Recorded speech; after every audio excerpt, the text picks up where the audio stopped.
Welcome to the Nerd Party.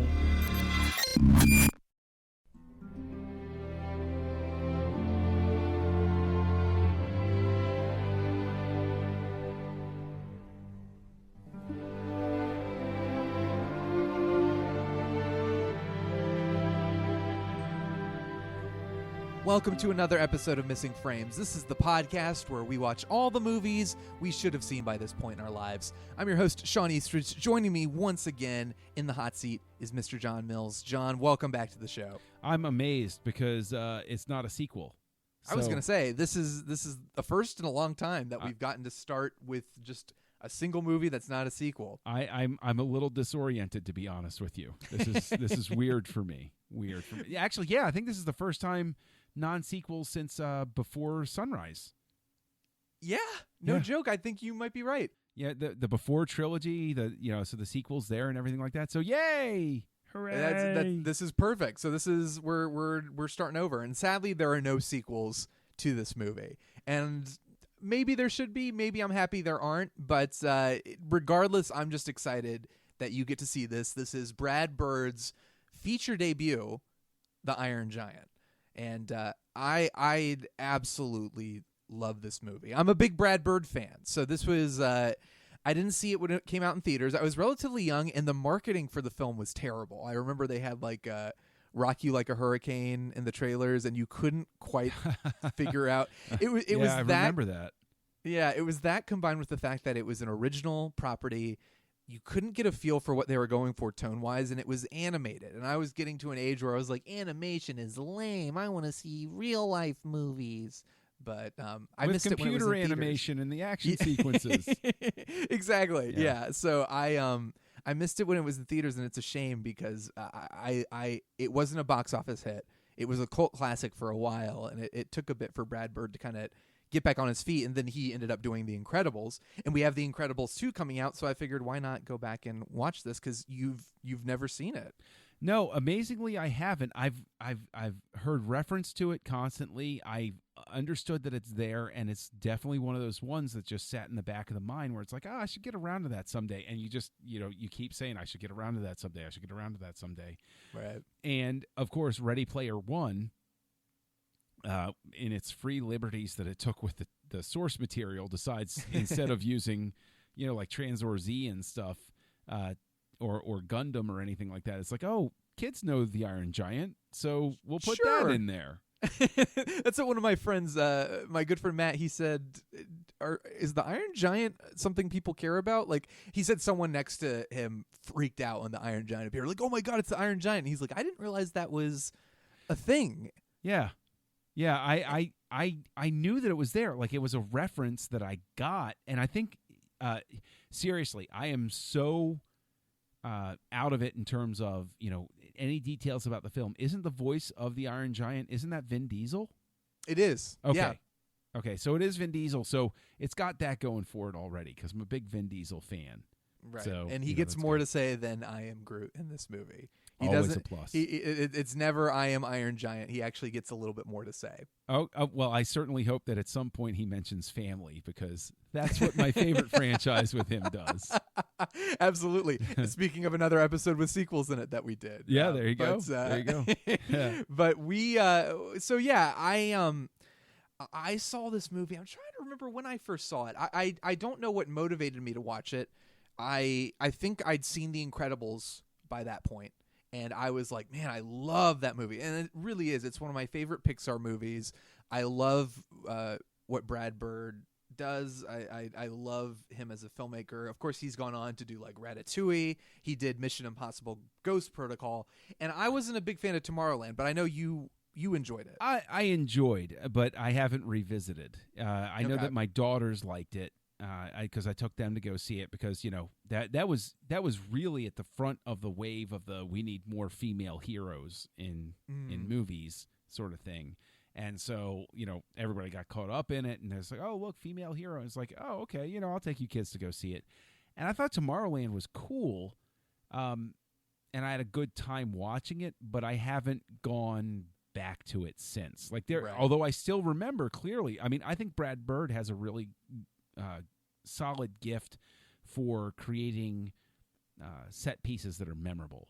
Like the Yeah. attack on George Clooney's house, I can still remember that very clearly. Yes.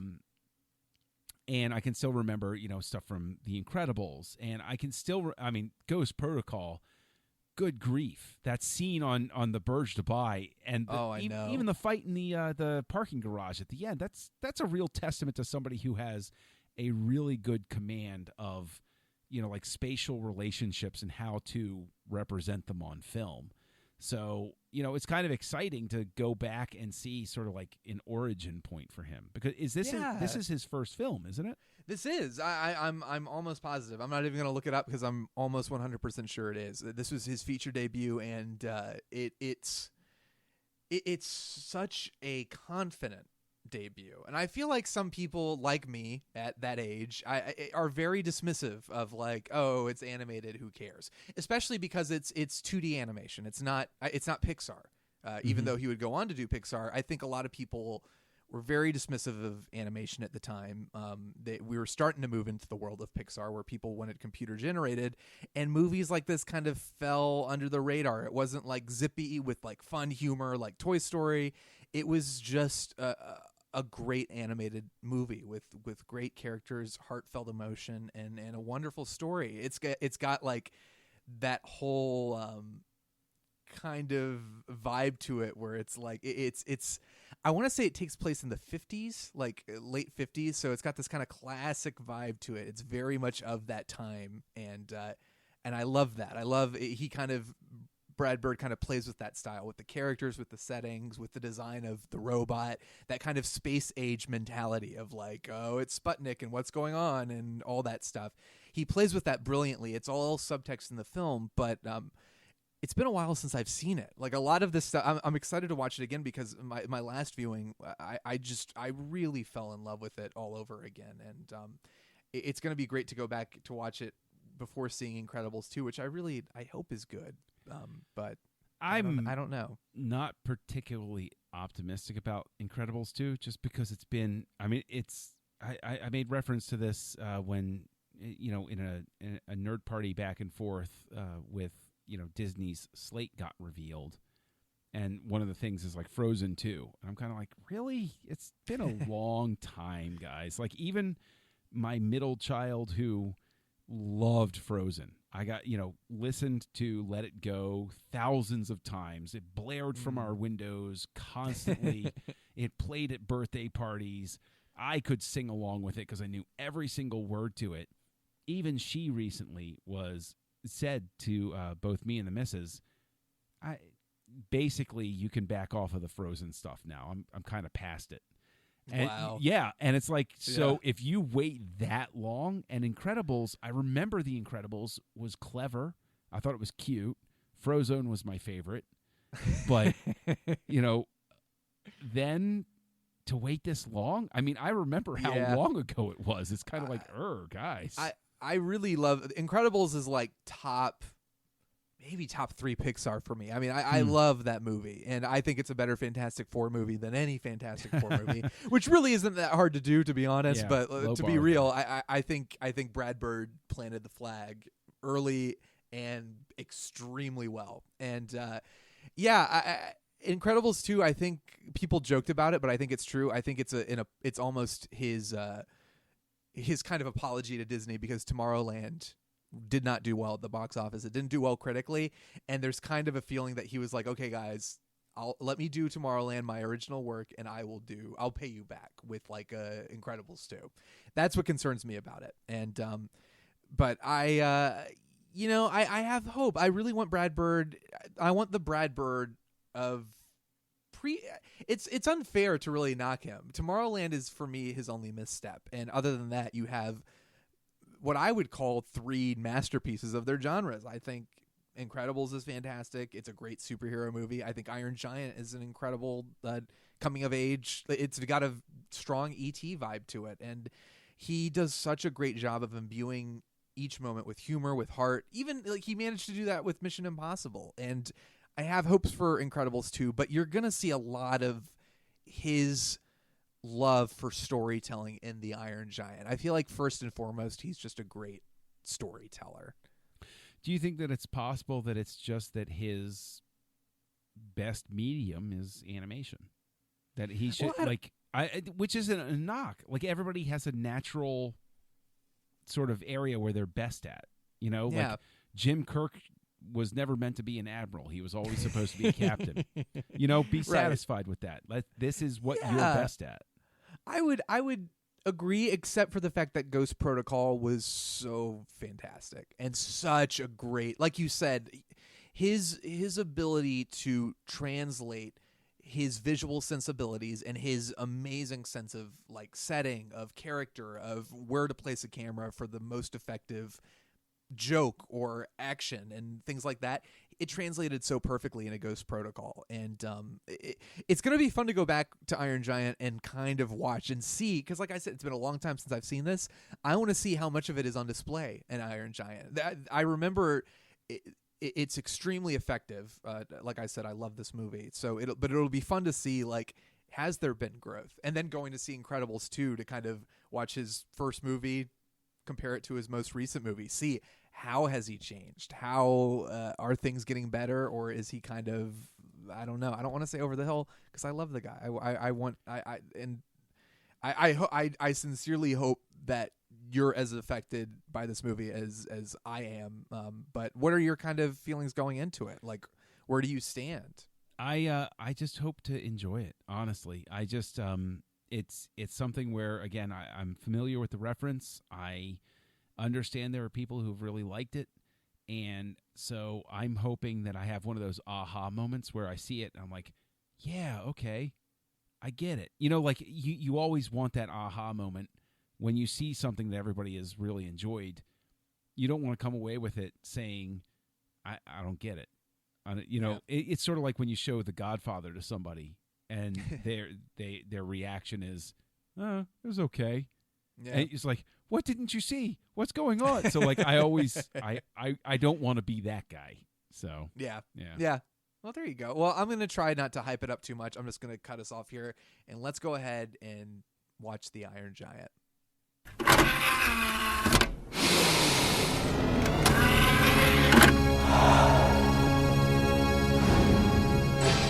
Now available to own on video cassette.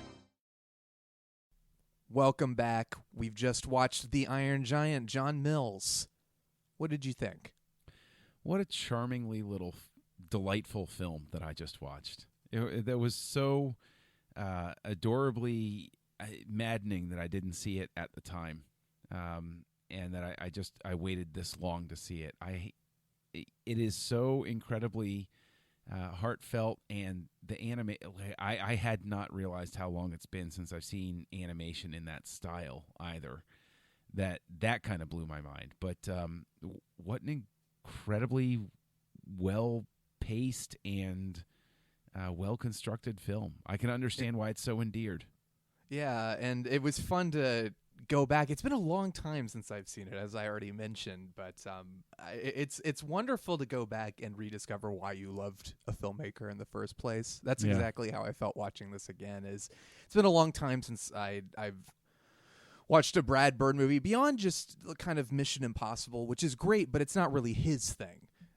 He was hired by the company to do that, and he definitely gave it his aura of just visual flair and fun and excitement, and you see that inventiveness there. But to go back and see something that he'd made that was an expression of him and his heart is really charming, and it was fun to dive into kind of the behind the scenes features and learn a lot about this movie. And it's incredible to think that they made this at the time when, like I said, 2D animation was kind of, it had been revitalized a little bit. Warner Brothers had started up their own division after Lion King was such a huge hit, and all of a sudden everyone was like, we need animation. And their first feature, Quest for Camelot. Did you ever see Quest for Camelot? No, I have a very vague recollection of it, though. But I never saw it, but I remember ads for it at least. Yeah, I don't have a strong memory of it. I remember probably catching it on television, but that came out and it was a huge bomb. And a lot of why the Iron Giant ended up suffering at the box office was a result of that. Warner Brothers freaking out, and basically their budget was more limited, and they had way less time than a lot of the other studios did, like Disney. They had a fraction of the budget and a fraction of the schedule to make a movie. Something like Tarzan, that was released at a similar time, had, I think, an extra year to do their production. Yeah. And the benefit of that was full creative control, which was kind of unprecedented at the time. So Brad Bird was really able to go in and thematically do what he wanted to do without much studio interference, which it doesn't really happen that often. Well, what's very interesting is looking at it, having seen Tomorrowland, which is, also Brad Bird, and seeing there are certain visual, trademarks that he has, but also a very strong affinity for that time period. Even when it's not set in that time period, it very much informs his work. Yeah. And one of the things that I was reminded of watching it was sort of the same thing that I came out of Tomorrowland with, which was I'd have been so interested to see him do a Star Wars episode. I know. I would have. Because he's from that same mindset. This is the time period that shaped me. This is how I feel about it. He's in love with the same things that George Lucas was in love with. He's not in love with George Lucas and doing something that's, what. Or maybe he is in love with George Lucas. I mean, maybe there's something there that they need to address with each other. Yeah, and but maybe that's why he didn't get a job on Star Wars. Maybe that's still a touchy subject for both of them. But you know what I'm saying? Like Force Awakens, this is a very fair criticism of it's just J.J. Abrams writing a love letter to George Lucas and Steven Spielberg. Right. Whereas I think which is a lot of you could say that describes a lot of Abrams' career. Well, especially really. Spielberg. But he gave Lucas some attention in The Force Awakens.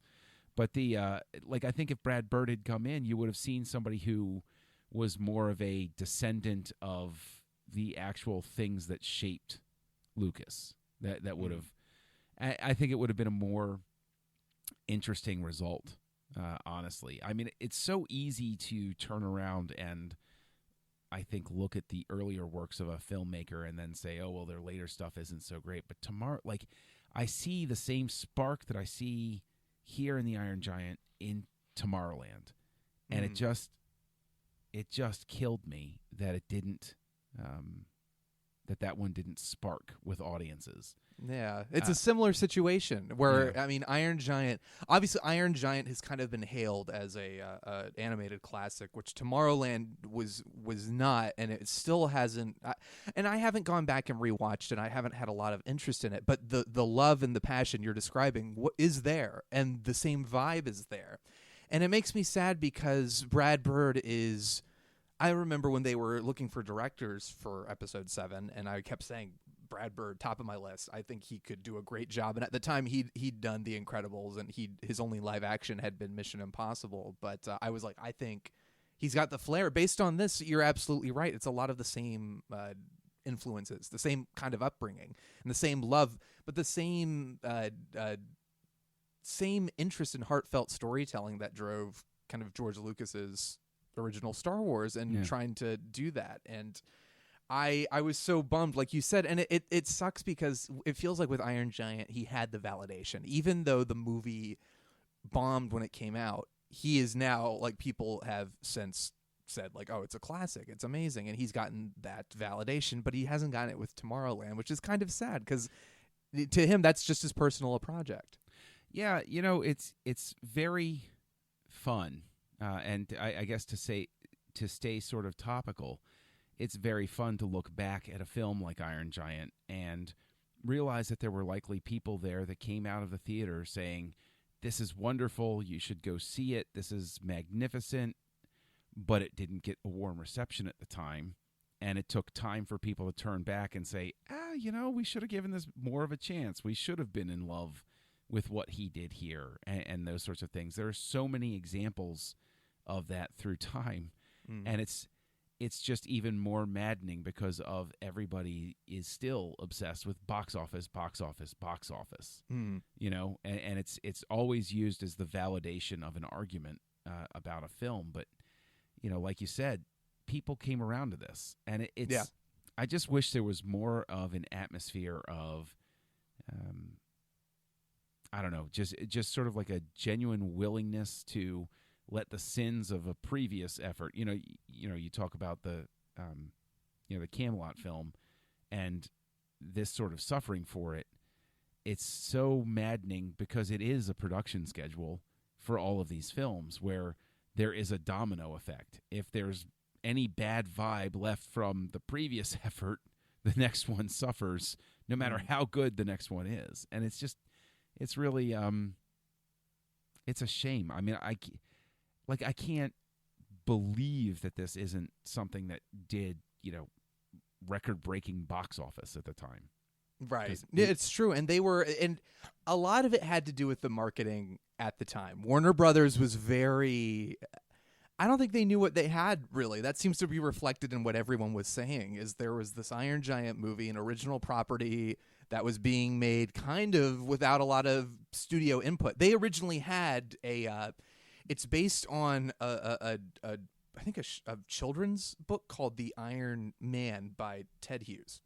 And what's fascinating about that is Ted Hughes was married to Sylvia Plath, who wrote The Bell Jar. Wow. I've just read The Bell Jar for the first time, and I absolutely loved it. And Ted Hughes wrote this book for his children as a way to help them cope with their mother's death when she committed suicide. And it was so fascinating. But, the whole idea of, like, how does one put oneself back together again? How do you put the pieces back together when something horrible happens? A metaphor that's played out literally in the movie. The robot puts itself back together. But they had this script that was going to be a musical at first, kind of in the vein of what a lot of these movies were doing at the time. And Pete Townsend from The Who was attached to do the music. And he's actually an executive producer. That's what made me look it up, because he's listed as an executive producer. I was like, is it that Pete Townsend? Yeah, I just saw the credits and it didn't even occur to me. I just chalked it up as same name. Pete Townsend. Yeah, okay, sure. There's so many Townsends out there. Yeah, so many Petes. Yeah, but I mean, like, if you saw somebody in the credits, as a producer that was like, I don't know. I can't pull a name like Michael Keaton or something like that. It's like, is it really? Is that Michael Keaton? Oh, yeah. Okay. So it was funny. This kind of. Oh, go ahead. No, I was going to say it's funny you mentioned the ending. Putting yourself back together and everything, because in the modern era, zero doubt in my mind that film ends, credits roll, and then at the end, you see the screw roll off and then go to the giant in Iceland. we're so accustomed now to the post credits, not getting the full movie going experience. You have to wait till the end of the credits to get the rest of the movie. Oh yeah, no, I just watched Lego Batman with the kids, and they're now, I'm like, okay, movie's over, and the oldest just goes, but what about? I was like, no, not everything has a post-credit scene. Just keep moving. We saw Solo in the theater. Why are we leaving? I know there's no post-credit scene. Is why. Right. Come on, let's just go. It's a lost art now. Yeah, but, people are just conditioned. It's like, just do it like TV shows now and have the credits rolling over like the last 5 minutes of the film or something like that. Like, just have it like a sitcom. Yeah. Why not? Let's do it. But so this basically, it had been, Warner Brothers had it and it had been bouncing around a lot. And Brad Bird finally kind of had gotten a hold of it, and he repitched it as the whole atomic age thing, where it's like, it's America during the 1950s and here's what I think we should do. And he kind of gave them a very strong pitch that I think kind of terrified them, but also they were like, this sounds awesome. But the result was the movie never had the support it needed from Warner Brothers. They did their due diligence by saying, we trust you to make the movie and we'll check in to make sure you're actually making a movie and not just fooling around. But the problem was, when the movie, they didn't market it because they had no clue what they had or how special it was. And it wasn't until they screened it to audiences, like did a test screening, and it received the best screening scores Warner Brothers had in 15 years. Like, it was, and Warner Brothers was finally like, oh, we should market this movie, huh? I guess we should. So with 4 months left, not a single poster or trailer or like action figure tie-in, they create and I talked about it a little bit in the first part of the show, but some of the worst advertising I've ever seen. All this kind of stuff with emphasis on like, heavy metal has a new face, and it's like a giant robot, and like rock music, the Iron Giant, and Brad Bird's like, oh my God, what are they doing? But it's no surprise that the movie crashed and burned, because I remember seeing those commercials as a kid and thinking like, not only do I not care about animation, but this looks weird. What is this? Is it supposed to be like funny? Is it supposed to be, I don't know, but you see how crucial marketing is to a film, and how it can play a huge part in the success or failure of it. And in this case, it was shockingly bad. It's gone down in infamy as one of the worst marketing strategies and campaigns for any film. Yeah, and yet, those marketing campaigns continue. Where they do. You go to a movie and you're like, wait, what? This isn't anything like the ad. Yeah, and now we have the benefit of the internet. Like this was, this movie came out in 1999, where it's like, regardless of a bad marketing campaign, and the one that comes to mind, like it's also kind of a family oriented movie, is Paddington. Paddington, I think, has some of the worst U.S. marketing I've ever seen. If that movie, now, if Rotten Tomatoes hadn't existed back when, if Paddington had been released in 1998, Rotten Tomatoes didn't exist, we didn't know it was like, it's on 98 and people love it, I don't think it would have had much success at all. And it didn't do great over here, but it did enough to kind of merit a second one. Yeah. And had a good worldwide gross. But you see how the internet plays a part in that now. Like, I don't know, do you think like a movie like The Iron Giant would have failed? I know Ain't It Cool News got they sent an early screening. One of the animators leaked an early version of the film to Ain't It Cool, because no one was marketing the film and they wanted to get some buzz generated. And Ain't It Cool gave it a rave review that kind of boosted everyone and made them feel like, oh, maybe we do have something special here. But do you think, like, if it was more pronounced, do you think this movie could have had a little bit more of a life in it? Well, yes, but at the same time, one of the things that's most charming about this film is the fact that it doesn't seem to belong to the modern era.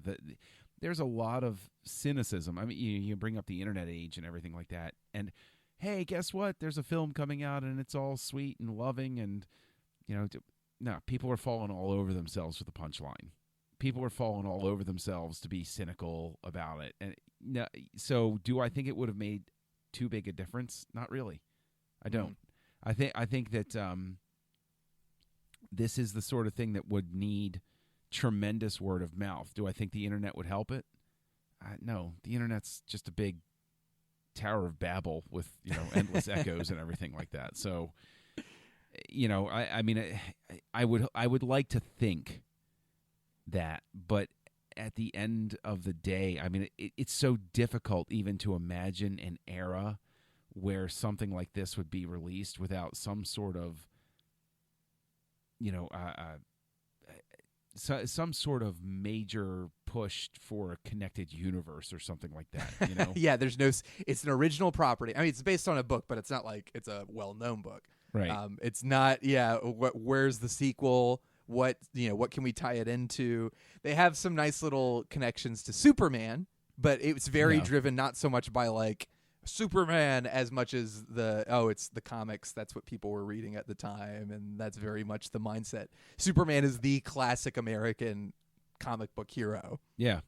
Yeah. So in that way, it's true. I mean, it's a good point. The movie does not feel beholden to any one era. It honestly feels like 2D animation obviously isn't happening anymore, but it does feel like it could have been made almost at any point, other than the giant himself obviously has some computer generated trickery to give him that sort of lumbering feel, but thematically, story wise, it does feel like that kind of is why it works so well to me. I think part of the reason the movie succeeds is because it's a nostalgic love letter to that era, but it feels very much of its time, and it deals with a lot of themes and issues that I think are relevant because it's life and death. It's choosing who you want to be. It's how we overcome our upbringing or whatever our shortcomings might be to find what we truly want and what we can be capable of. Yeah, I mean, it's in essence, like a little call to action to be mindful of who you are and where you're going, and that's definitely timeless. I think that having it be in that era gives people more of an like. If you, it's so weird. I'm very much of the opinion that when you set something in an era that's too close to the modern one, people just have a default disconnect for too wholesome a message. It's like you have to set a wholesome message in the past because people refuse to believe. Maybe that's what we're missing is we need to have like a John Hughes who's like, okay, it's 2018. Let's have a good message set now. Right. Let's show people behaving well now. I think a lot of it has to do with the fact that was a lot of people see it, and I didn't live through it. You didn't live through it, but like a lot of people see the 50s as the final, like that was the end of innocence for America, because then you had JFK and then Vietnam and all this stuff kind of coming in. So there is an idealistic sort of, those were the good old days when there was, you could trust, quote unquote, the government. You could trust, you could go outside and not be afraid. There was the possibility of space travel and that optimism. This movie deals very heavily with the atomic age, the fact that, we could get blown up. And I loved the the duck and cover video they showed in the classroom that was being shown all over. But but there is that level of optimism to the decade that I think naturally makes filmmakers want to go and say it was a more innocent time, because it kind of was a more innocent time. Well, it was a time where people weren't so connected. And so there's very much that where you go back to an era when people weren't so connected or in each other's business. You got to go back pretty far. Yeah. To really be reminded of how much room for contemplation there was before reaction. Sure. Right? Like, let's take the fact that the kid says, no, people can't see you because of how they'll react. And we don't want them being afraid of you. They're not ready for you yet. And so, Iron Giant shows up and he saves those kids. And, it's the first real visual appearance to the town. And, you move that forward to the modern age and people are taking pictures with their phones. I can't believe there's a giant robot. It's going to kill us. How can we trust him? Whereas back then, yeah, it can't be what it is. It's right. not. You're interpreting it through someone else's experience or someone else's filter. Exactly. And you lose. That's what I think it's true. It's a lot of what we've lost is the ability to judge a situation for ourselves by experiencing it ourselves, as opposed to judging through someone else's filter of what that situation or experience is. That's a really interesting point of view on it. I love all that feel of paranoia. You have the government coming in, and you have the government agent played by Christopher McDonald, and he's great. I couldn't figure out I was like, I know this voice, and then when I finally realized, I was like, oh, of course it's him. But I love that kind of feeling of paranoia, that there is. The government kind of represents the loss of innocence that America is about to experience, and the step into that kind of age of scrutiny and skepticism and surveillance that was just on the border. And there's the terrifying scene where he's kind of cornered Hogarth and is like, yeah, I'll take you away from your mom and all this stuff. And Hogarth is like, oh, you can't do that. And he's like, oh, we can. And it's scary because it's amazing they put that in the movie, because it is a terrifying thing for a kid to think about, like, oh, someone has more power over me than my parents do and has the power to overrule that. To a kid, that's a very scary thing, and it's pretty brave to put it in a family film. But it does kind of indicate that sort of like we're moving into that era, and it's the army and the military that kind of their lack of ability to discern and to see the differences and to allow the differences and to stop and listen without just shooting first, that causes many of the problems in the film.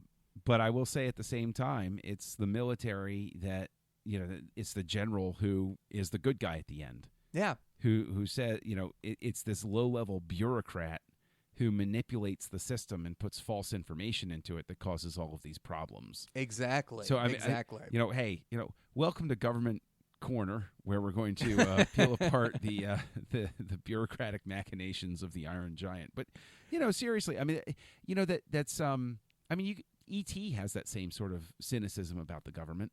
Yeah. And I think that's when you go back and you see movies from that time period, or movies that are set in that time period, I think that filmmakers consciously inject that idea of, hey, here was more innocence and we were happier and we were going around, but the government is that sort of like a lurking snake in the background. But I mean, whatever. Why go down that road? Let's do it. Let's do it. Just for the Iron Giant, this is what it's all about. Yeah, but, it's a whole interesting other it is topic. But it is cool, and it's fun that this movie can kind of provoke those kinds of thoughts in this day and age that feel relevant, because the movie does feel relevant. But so as far as in terms of the movie winning you over, and in terms of connecting with it thematically or story wise, were you pretty on board from the beginning? Was there a point that kind of won you over, or was it gradual? No, I was pretty much on board from the beginning. I think that as a testament to Bird, it's just really well constructed, and it's really, it's just engaging from the beginning, and it immediately sets up the time period, because you see Sputnik floating up above, and so you immediately know what's going on, and the ship crashing and all of that sort of stuff. I love that. I love the visual. It's a bit like I said. I've seen this movie enough to know I love it, but I love spacing out my viewings of my favorite movies, because I feel like it gives me a chance to forget the movie in a way. So things like the opening when he's like, "Oh, I see the lighthouse," and the head slowly turns, and it's like, that's not a lighthouse, it's a space station. But I loved that, and it's such a Bird has an incredible way of just these visual ideas, this visual flair that shows up in the movie time and time again. And there's a lot of striking imagery in this movie. I love the robot. The giant himself is designed by Joe Johnston.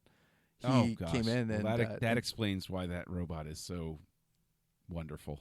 It really is. It's like you just want. I want just a I know they have a figure out there somewhere, like a really well designed figure. Now that I've seen this, I suddenly understand why the reference is in Ready Player One, even though it sort of like breaks the 1980s obsession of blah blah blah, the source material. But like, I suddenly get it now, where I'm like, oh yeah, yes, you would put the Iron Giant in there. Yes, you would. Exactly. That makes sense.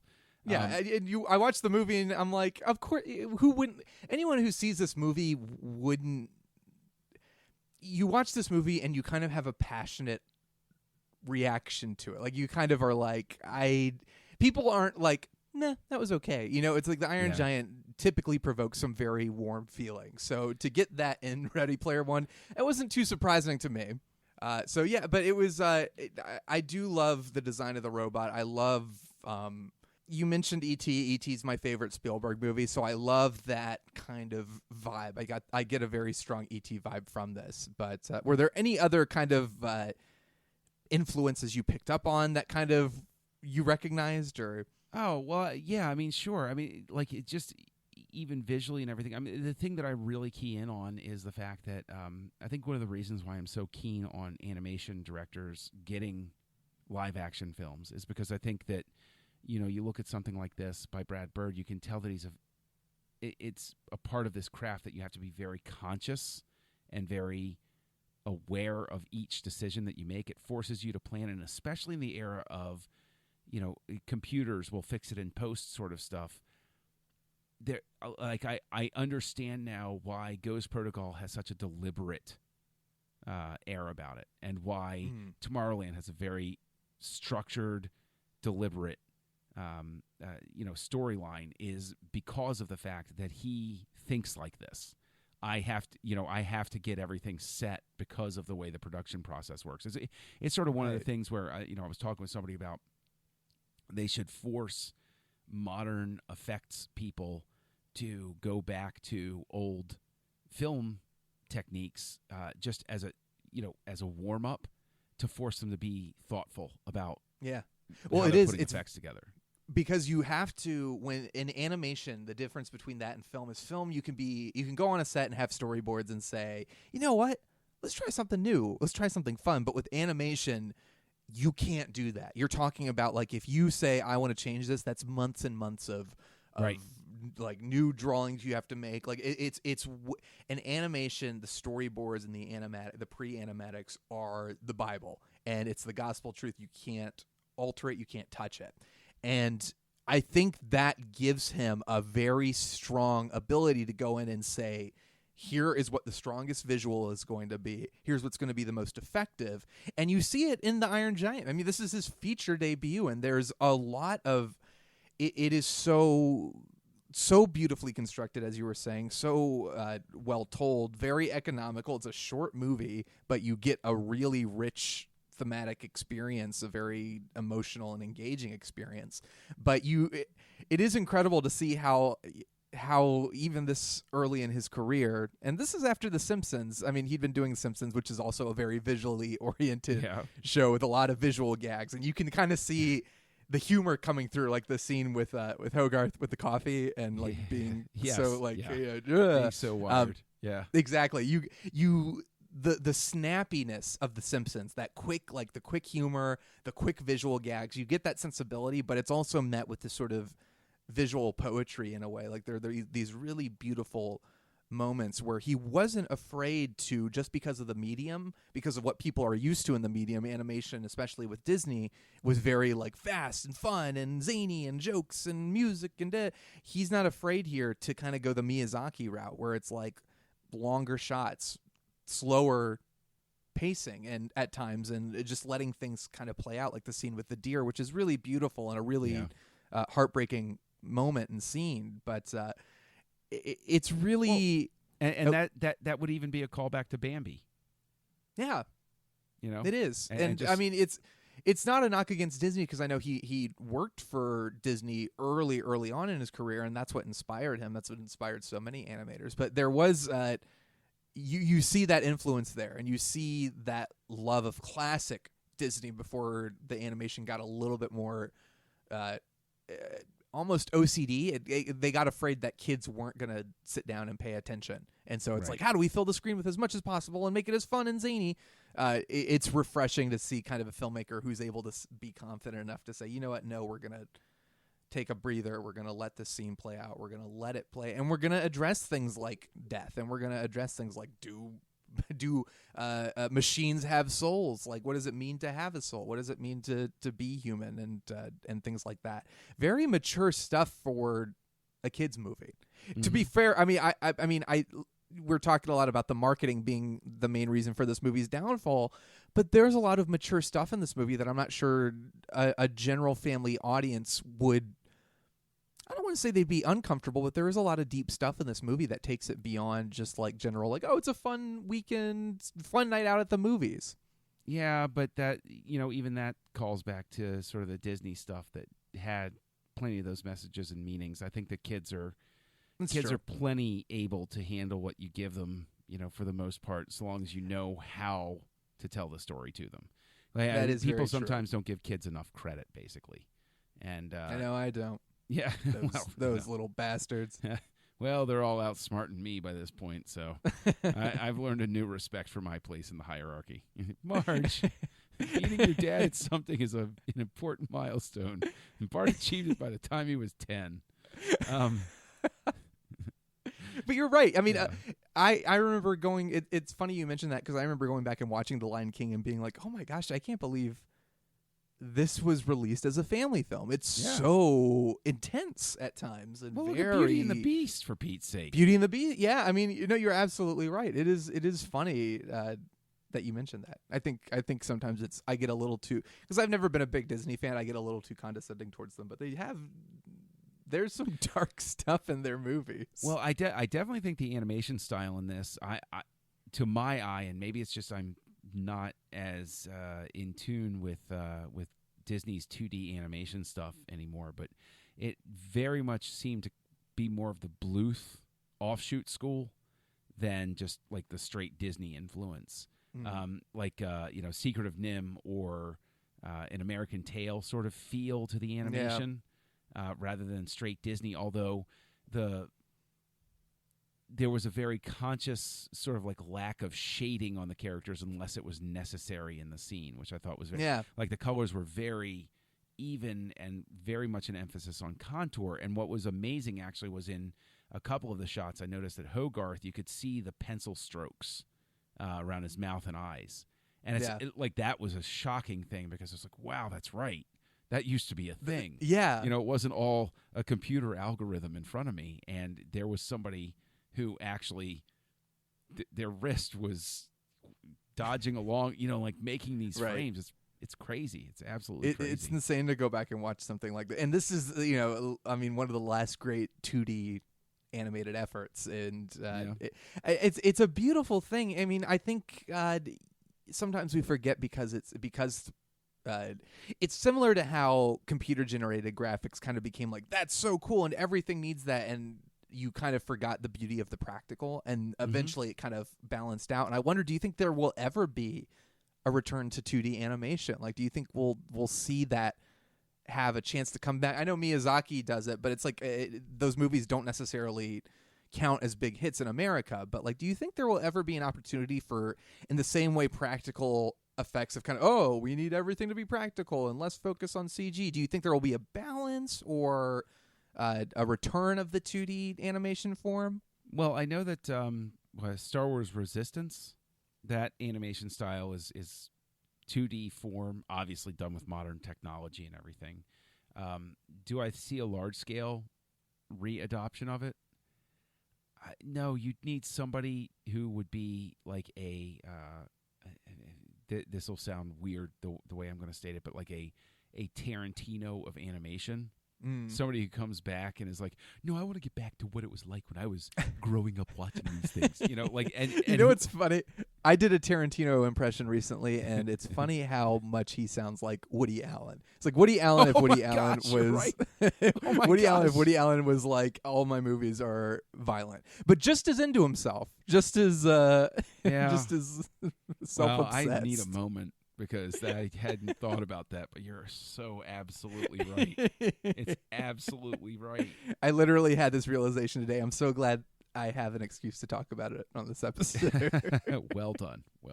But no, I do think you're right. And I do want to say thank you to this film for, I guess, being the spark that really drove Vin Diesel forward.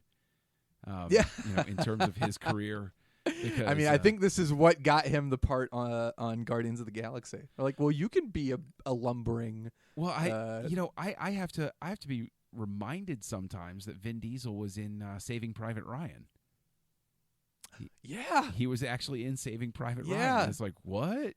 I remember that was like the first time, because he was in a this is weird. He was in a watch ad at the time. And I remember seeing a picture, and he was like sitting there doing, you know, like crazy Vin Diesel face with flex in his mouth, like, yeah. And he had like the watch on his arm. And I remember, it's so weird. And you're like, that guy needs to play a giant robot. It's just so weird because it's like burned in your brain, this moment. And it's like, why? What got kicked out of my brain to hold on to this Vin Diesel watch ad? And I remember looking at it, and it's so funny because it's like, well, you know, maybe Iron Giant gave me the Fast and Furious movies, and for that alone, I should buy the signature edition. You should be thankful. Yes, that's exactly right. The Iron Giant. I think there should be a connection made there. I think we can thank Brad Bird for "quote unquote" discovering Vin Diesel, and even if it's us not true, we're going with that story. Without Brad Bird, we wouldn't have this episode. We wouldn't have the Fast and Furious franchise episode, which everyone should listen to if you haven't already. That's true. That's true. So, was there anything about the movie that didn't really work for you? Was there anything that held it back from maybe being great? Or no, you know, I think that there is, you know, this is basically the why didn't you give it 5 stars question, and I would say that probably the fact that it is so focused on being very lean. I think that if they had decided to take 10 more minutes, they could have dwelled on a couple of emotional beats that would have given it a little more heft. But it's not, I don't consider it a sin. I consider the genre and the target audience, and they're not going for they're not trying to make an adult man be like, I should really question the role of the government in the Iron Giant.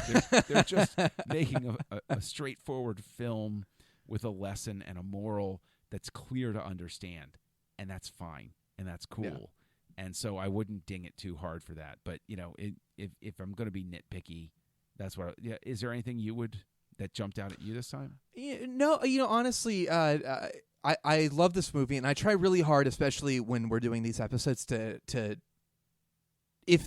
look at it with a critical eye and say, is there anything? And I do see that. I see what you're saying. Like, it does at times. It's like, man, this is a really short movie, but I don't really knock it for that. It's very economical in its storytelling, and it does.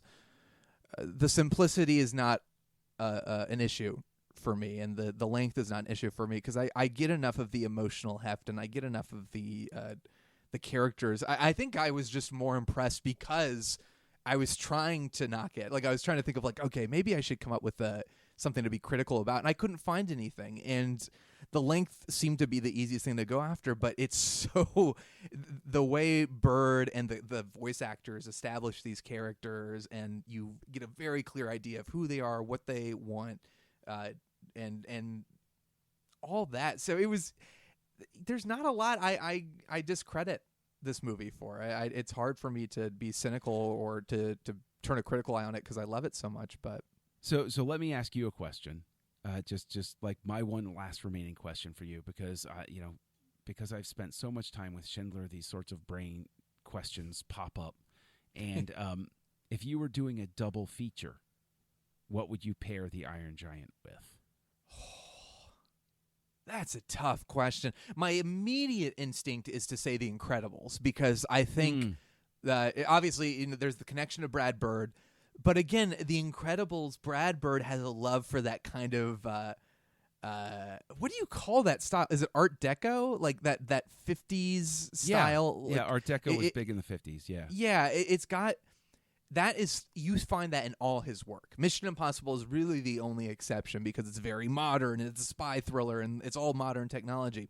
But The Incredibles, I guess Ratatouille, not really, but Incredibles, Iron Giant, and Tomorrowland all really have those feelings. So what's great is, or that vibe, the Iron Giant is amazing, and I love it, and it's a shame that it was a box office dud. But the reason I would say The Incredibles, beyond just the fact that it's directed by him, is to see him have the tools that Pixar provides to tell his story without fear once again. Like, it's great to see that evolution. Incredibles feels like a very natural evolution for him as a filmmaker, and that's a movie I'm excited to watch again. Incredibles 2 is coming out very soon. We're only, I think, a couple weeks away at the time of this episode's release, and I'm hoping for the best. I try not to be cynical. I'm worried because it's been a long time since that movie came out, but I'm excited to watch the first one again, especially after watching The Iron Giant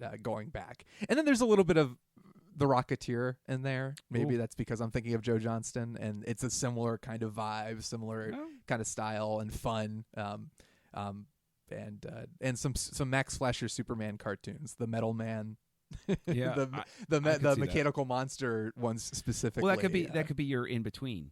The between takes. Yeah, you're well. No, I mean, like you're in your double feature. You could have those, one or two of those, the Max Fleischer cartoons. So you're saying I shouldn't do a between takes episode? You don't think the world needs more of me? No, I think you should do a between takes episode, but I already know the one that's coming up that I'm not allowed to talk about yet. So it'll be great. It will be. What I would do it's very strange. If I were going to do a Brad Bird double feature, I would actually show Tomorrowland, because I think that I wasn't nuts about Tomorrowland. I didn't love Tomorrowland, but I do think it's a film that didn't get enough attention, that deserved a little bit more attention. So I would love to take Iron Giant and Tomorrowland and just have it be like the double feature of, unrecognized work from a great artist. But then another part of me, and I don't know if it's because it's Warner Brothers Animation or not, but the similar, design aesthetic and stuff like that, I might pair this up, especially because both of them feature snow, with Batman Mask of the Phantasm. Yeah. Oh man, that'd be a pretty great double feature, I think. Yeah, and another, God, I forgot. I mean, Warner Brothers they were really rocking the animation. It's a shame that they felt so paranoid about this movie and whether or not it would do well, and that their features didn't do great. Because creatively, what an amazing team! And those Yep. Superman and Batman, those animated series are incredible. And Mask of the Phantasm is, yeah, I see that. I think that would be a pretty great double feature. And but the thing is, it continues to this day if you really think about it, because Warner Brothers, the whole boring thing people keep beating up on, the Zack Snyder films, blah blah blah blah blah. But like, their animated stuff is still pretty darn strong. Mm-hmm. Like, if you ask somebody about the Warner Brothers animated superhero stuff, they're always like, "Oh yeah, that's really good. I like that." Right. It's weird. It's whoever's been running the animation side really maybe should be brought in to consult on their live action side from time to time. just have an exchange of ideas here. That's a freebie, Warner Brothers. Yeah. Take it or leave it. Yeah. But, well, as I sit in my well-appointed office with all of my movie memorabilia, which proves I know what I'm talking about. Right. No, that's why I have you on the show. I need someone who knows what they're talking about. Right. Yeah. So I guess final ratings. Man, what should our rating scale be for this movie? Junkyards. How many junkyards? How many? Junkyards. Yeah. How many junk art sculptures? How many Harry Connick Jr. junk art sculptures would you give the Iron Giant on a scale from 1 to 5? 4.5.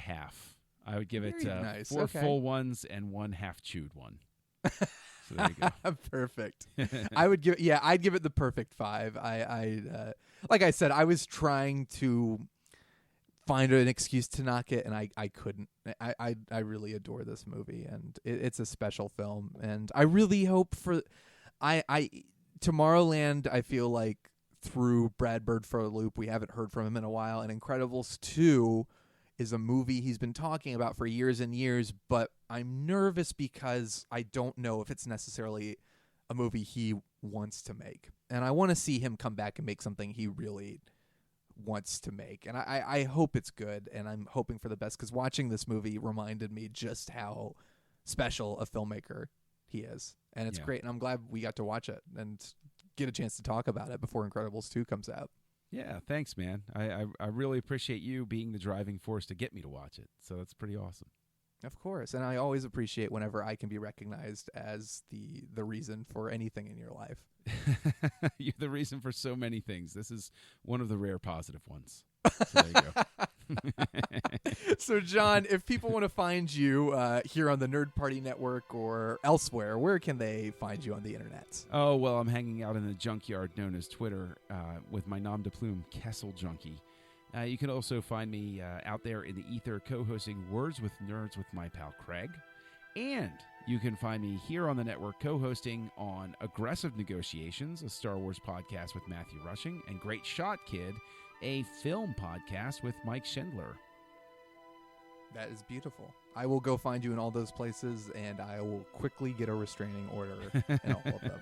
But I'm on Twitter at YayShondorman. Of course, you can check out the Nerd Party. We're on Facebook and Twitter. Twitter is Join Nerd Party, and Facebook is just the Nerd Party. And check out all the other great shows on there. John's shows are great, and we've got a lot of cool stuff there. If you like what you're hearing on iTunes, feel free to give us a 5-star rating. And wherever else, I don't know how other rating systems work, but do that wherever as well. Sounds good. And on that note, let's just sign off and say, go watch The Iron Giant.